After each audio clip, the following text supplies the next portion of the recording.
počujeme alebo čítame alarmujúce správy o bezohľadnom rúbaní a vypaľovaní brazilských pralesov, ktoré postupuje rádovými krokmi. Taktiež sa dozvedáme o všetkých možných aktivitách ekologických skupín, ktorí sa tomu snažia zabrániť. Nepomerne horšie, však ako spomínané pľúca planéty, by sa však číselne dala vyjadriť ešte iná vec.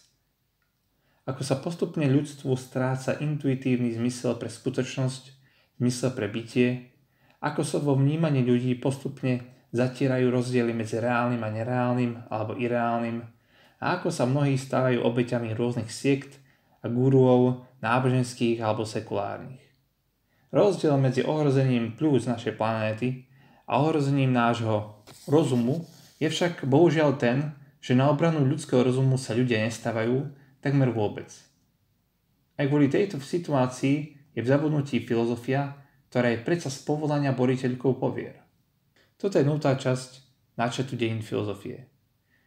Bude to len krátky úvod, čo to filozofia je, na čo nám filozofia je a prečo vôbec niečo také ako dejiny filozofie študovať. Poďme na to. Hneď v úvode sa dostávame do problému, pretože definovať filozofiu nie je vôbec ľahké. Slovo filozofia pochádza z gréčtiny a skladá sa z dvoch slov. Po prvé filia, čo znamená niečo ako láska alebo silná náklonnosť ku niečomu, a sofia, po druhé, čo znamená múdrosť. Takže čisto lingvisticky, filozofia znamená láska k múdrosti alebo láska a múdrosti.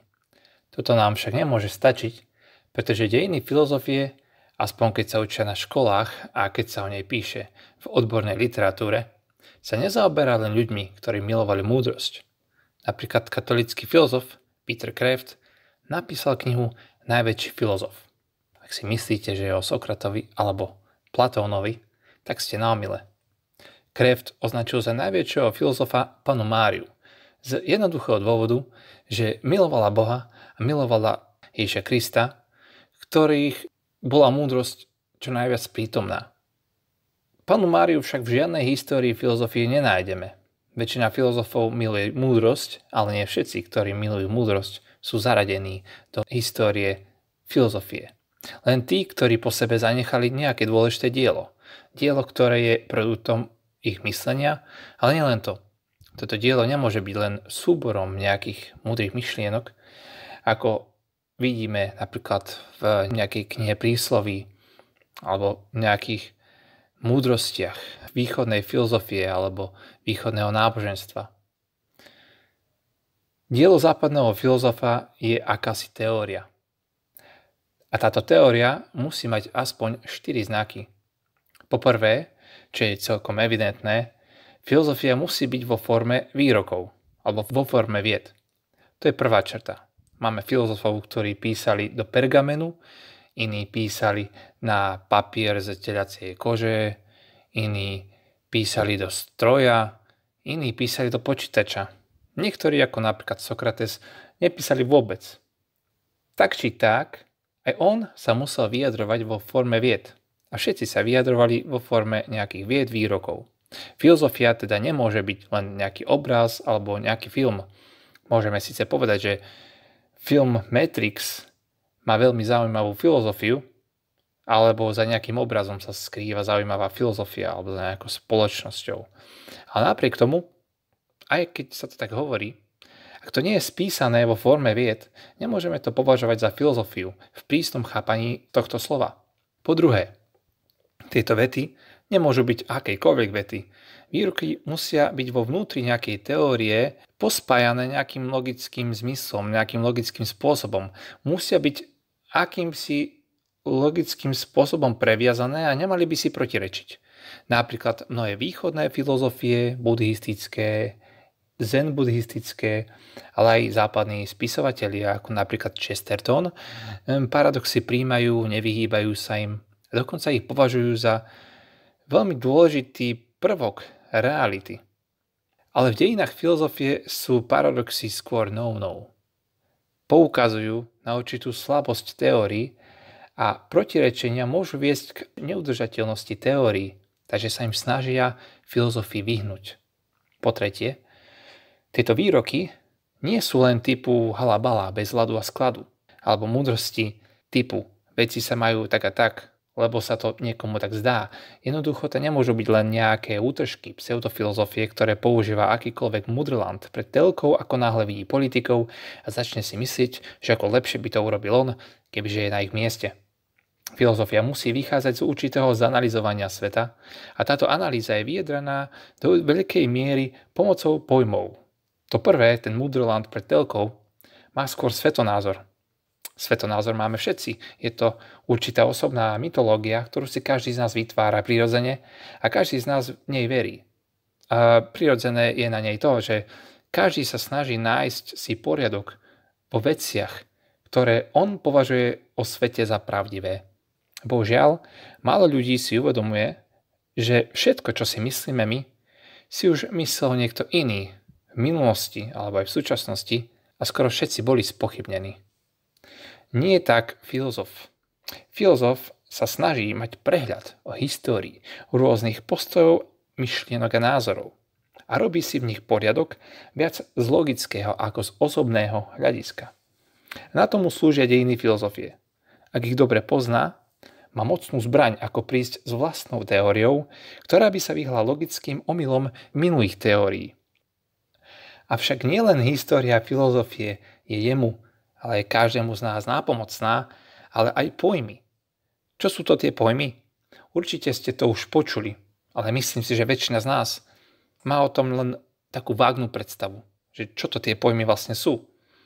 Pojmy sú slová, ktoré nám pomáhajú niečo vyjadriť a niečo pochopiť. Sú to akési myšlienky, idei, koncepty, ktoré sa vo filozofii objavujú pomerne často. Napríklad slova ako bytie, Boh, duša, človek, nesmrteľnosť, nekonečnosť, spravodlivosť. Oni označujú niečo, čo filozofii často riešia. A keďže tieto veci je pomerne ťažké opisovať a ťažké vyjadriť, určite nášmu opisu a diskusiách na tieto témy nepomôže, keďže každý toto niečo označoval iným slovom. Ľudia používajú pojmy, aby sa vyhli takýmto nedorozumeniam. Pojmy sú teda ustálené, dôležité výrazy, ktoré označujú nejaké fenomény, veci a pomáhajú nám urobiť poriadky v našich teóriách a v tom, ako sa o nich vyjadrujeme. A konečne po štvrté, nestačí, aby filozofické výroky boli previazané a vychádzajúce z analýzy, ale musia byť aj zdôvodnené. To znamená, že filozofovi nemôže stačiť len to, aby napísal, veci sa majú tak a tak, ale vždy musí napísať aj akési zrozumiteľné dôvody, prečo sa veci majú tak a tak. Ak by to tak neurobil, filozofia by sa nelíšila od akéhokoľvek náboženstva alebo ideológie. Aj ideológia náboženstva sa nám snaží dať odpovede na otázku, prečo je tu skôr niečo ako nič a prečo sa veci majú tak a tak. Ale ich odpovede často končia v tom, že nejaký boh sa rozhodol urobiť svet tak a tak ho tu máme. Takisto aj ideológie sa snažia za tým všetkým vidieť niekoho alebo niečo, často bez nejakého logického zdôvodnenia. Grécke mýty napríklad sa snažia vysvetľovať pôvod a dianie vo svete cez príbehy o bohoch, ale gréckym filozofom to nestačilo.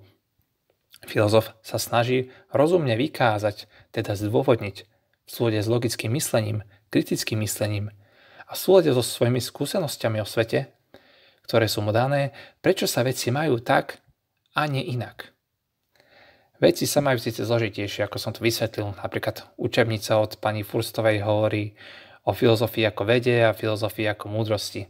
Pričom, čo som tu predostrel, je skôr filozofia ako veda, ale filozofia ako múdrosť má menej pevné mantinely a môže sa vyhýbať týmto štandardom, ale nepoďme si veci komplikovať. Zrejme si, k čomu sme sa zatiaľ dostali. Aby bola teória filozofiou, musí sa skladať z výrokov, ktoré sú logicky previazané, zanalizované a zdôvodnené. Bez toho sú teórie len názormi. Filozofia si však nevyžaduje len zdania, ale aj porozumenie a zdôvodnenie reality. Ešte stále sme sa však v našom nákrese o tom, čo to filozofia je, nedostali k tomu najdôležitejšiemu. Doteraz som hovoril len o tom, akú formu musí mať filozofia. Oveľa dôležitejšie pre pochopenie toho, čo to filozofia je jej obsah. Aký je jej cieľ? Aký je jej účel? Áno, aby bola filozofia vedou, musí mať tieto vlastnosti, ktoré som spomenul. Ale tieto vlastnosti má vlastne každá veda. Každá vedecká disciplína sa vyjadruje pomocou výrokov v teóriách, ktoré sa snaží zdôvodniť určitým vysvetlením, prečo to je tak je, cez experimenty napríklad. Napríklad predstavme si, že niekto sa snaží postaviť si nejaký prístrešok. Rýchlo pochopí, že ak zoberie jednu dosku, dá ju šikmo a opre o ňu druhú dosku, tieto dosky ostanú stáť. Fyzika mu môže pomôcť vysvetliť, prečo stoja. Napríklad cez fyzikálne zákony. Matematika mu môže pomôcť vyjadriť, prečo je výška tejto strechy nižšia ako dĺžka jednotlivých dosiek. Cez teóriu o rovnoramenných trojuholníkoch napríklad môžem pomôcť vyjadriť, prečo má výška toľko a toľko centimetrov. Biológia mu môže pochopiť, prečo drevo práchnivie za určitých podmienok. A chémia mu môže pomôcť pochopiť, prečo v tom dreve prebiehajú tie chemické procesy, aké prebiehajú. Psychológia mu môže pomôcť vysvetliť, prečo sa rozhodol postaviť si strechu takým spôsobom a nie iným spôsobom, nie napríklad v nejakom slohu, prečo sa ju dnes rozhodol ozdobiť a tak podobne. A mnohé iné vedné disciplíny mu môžu pomôcť vyjadriť nejakú odpoveď na prečo, ktorú má.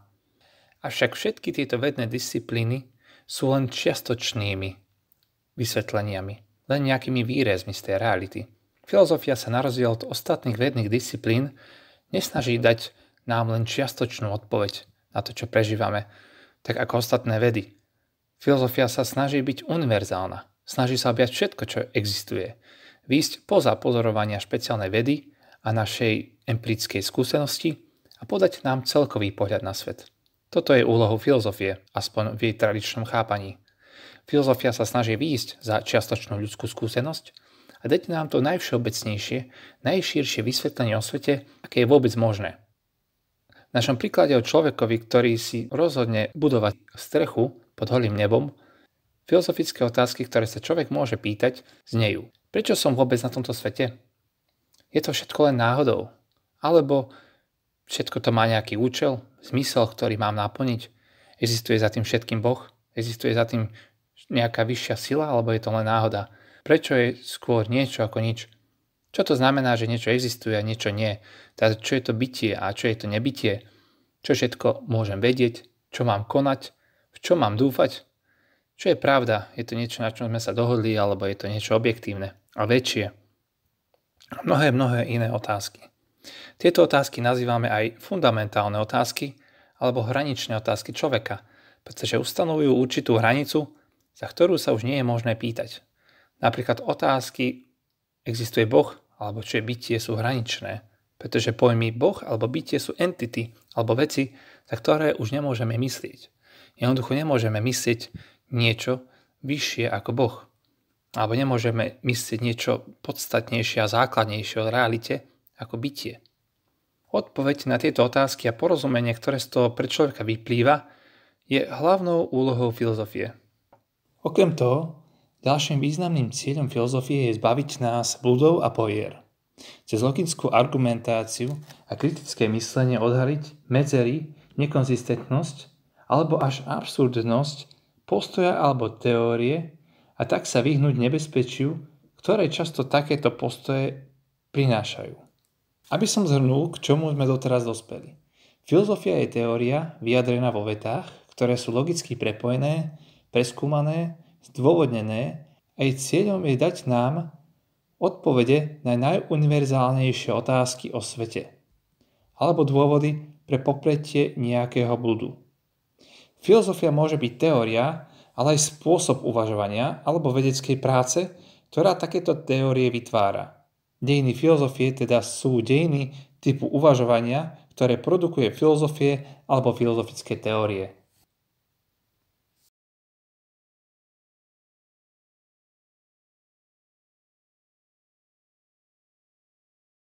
Hej, díky za pozretie.